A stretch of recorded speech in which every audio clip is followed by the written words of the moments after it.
அனைவருக்கு வணக்கம். ஆஹா கல்யாணம் நெக்ஸ்ட் வீக் நிப்ரமோ பிரபா இருந்துட்டு எனக்கு இந்த வாழ்க்கையே வேண்டாம். ஏன்னா ஒவ்வொரு நிமிஷமும் நான் இந்த வாழ்க்கையில் கஷ்டப்பட்டுக்கிட்டு இருக்கேன். அப்படிப்பட்ட வாழ்க்கை எனக்கு வேண்டான்ற மாதிரியெல்லாம் முடிவெடுக்கிறாங்க.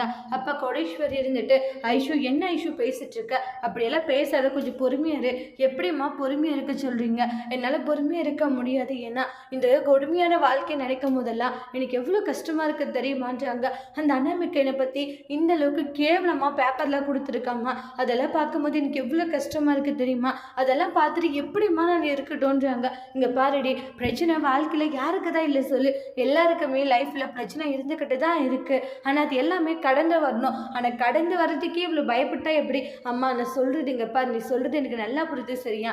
வாழ்க்கையில் எவ்வளோ பெரிய ப்ராப்ளம்ஸ் இருந்தாலையும் சரி, எல்லாருமே கடந்து வரணும். அது நடந்துருச்சே இது நடந்துச்சுன்னு கவலைப்பட்டா எல்லாமே நம்ம கவலைப்பட்டுக்கிட்ட மட்டும்தான் இருக்கணும் ஐஷோ. அதனால் அம்மா சொல்கிறத கேளு. நீ இந்த வாழ்க்கையை விட்டுட்டு வந்துட்டீங்கன்னா அந்த அனாமிகாவுக்கு அதே ஒரு நல்ல ஒரு சான்ஸ் ஆகிடும். அப்புறம் அவள் சந்தோஷமாக இருப்பா. அப்புறம் நீ நினச்ச வாழ்க்கை கிடைக்காது. நான் சொல்கிறத கேளுன்ட்டு நிறைய அட்வைஸ் பண்ணிக்கிட்டு இருக்காங்க. பிரபா என்ன முடிவு எடுக்க போகிறாங்கன்னு வெயிட் பண்ணி பார்க்கலாம். தேங்க்யூ.